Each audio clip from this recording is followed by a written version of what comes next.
Pag-uusapan natin ang exciting na balita tungkol kay Shiba Inu o SHIB sapagkat ayon po sa market analyst na si Ginoong Javon Marks ay may nakita siyang isang importanteng pattern breakout na maaring magbigay po ng signal ng malaking pagtaas sa presyo ni SHIB sa nalalapit na hinaharap.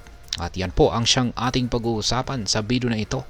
Pero bago po tayo magpatuloy ay nais ko lamang po munang bigyang linaw ang aking disclaimer kung saan ang nilalaman po ng video na ito ay hindi po ito isang financial advice. For education and information purposes lamang po ang layunin nito.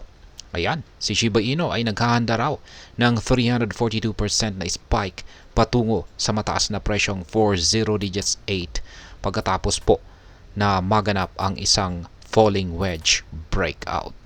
Ngayon ay ano nga ba ang falling wedge pattern? Sa mga hindi nakakaalam ay ito po ay isang technical analysis pattern kung saan ang presyo ng isang asset ay nagko-consolidate sa loob ng pababang wedge. Yan po, may chart po tayo rito na nagbibigay ng isang halimbawa at chart na rin po yan mismo ni Shiba Inu. Sa madaling salita, ang presyo ay gumagawa ng kanyang lower highs at lower lows na bumubuo ng isang pababang triangle. Kapag ang presyo ay nag-breakout mula sa pattern na ito, kadalasan po itong nagre-resulta sa isang malakas na upward move. Sa kaso po ni SHIB ay nagsimula ang falling wedge pattern noong March 2024 matapos ang correction mula sa yearly peak na 40 digits 45. Sa loob ng 5 buwan, ang presyo ni SHIB ay patuloy na bumaba na nag-form ng lower highs at lower lows.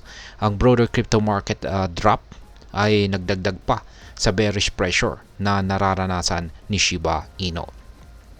Ngunit noong August 2024 ay nag-breakout si SHIB mula sa pattern na ito. Ayon kay Ginoong Javon Marks, ang breakout na ito ay maaring maging catalyst para sa isang substantial price increase. Kung magpapatuloy ang upward momentum, maaring umabot ang presyo ni SHIB sa presyong 40 digits 81 at yan ay katumbas ng 342% increase mula sa kasalukuyang presyo nito ngayon. Para mas maintindihan natin ay balikan natin ang historical context ni SHIB. Noong December 2023 hanggang February 2024, si SHIB ay nakaranas po ng parehong falling wedge pattern.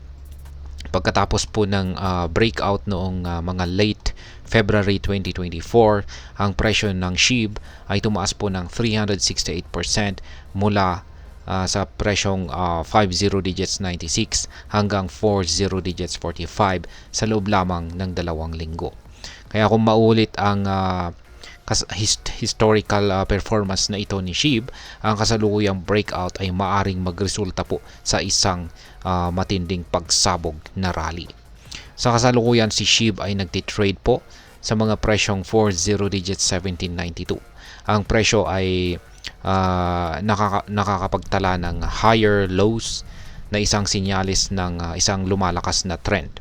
Ang pivot point ni SHIB ay nasa mga presyong 40 digits 1719 na bahagyang mas mababa sa kasalukuyang presyo.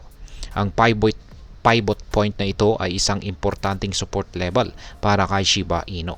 Kung ang SHIB ay mananatili sa itaas ng level na ito, maaari itong makakuha ng kinakailangang momentum para matest ang higher resistance points. Ang unang major resistance level ay nasa 40 digits 2077.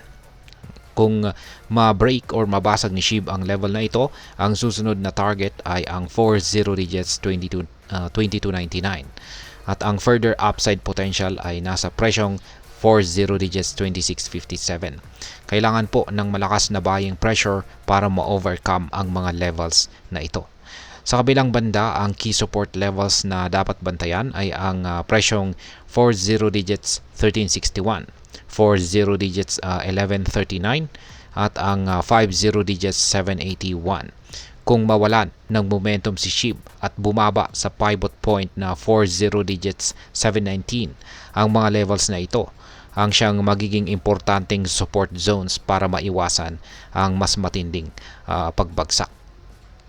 Ayan, masasabi ko po rito mga ka-crypto ay mukhang promising naman po ang future ni Shiba Inu. Kung magpapatuloy ang positive trend na ito, maaaring makita natin si SHIB na umabot sa mga bagong matataas na presyo. Patuloy lang tayong mag-monitor ng market conditions at mag-ingat sa ating mga investments. At ayan, hanggang dito na lamang po tayo sa video na ito mga ka-crypto. Sana po ay inyong nagustuhan ang aking paliwanag sa video na ito. Kung inyo po itong nagustuhan, pakiclick lamang po ang like button nito.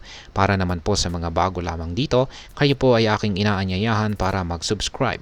Pakiclick na rin po ang bell icon nito dahil ito po ang siya magsisilbing notification nito sa mga bago kong videos na akin pong ina-upload sa aking YouTube channel na ito. Marami pong salamat sa panonood. Ingat po tayo lagi at God bless po sa ating lahat.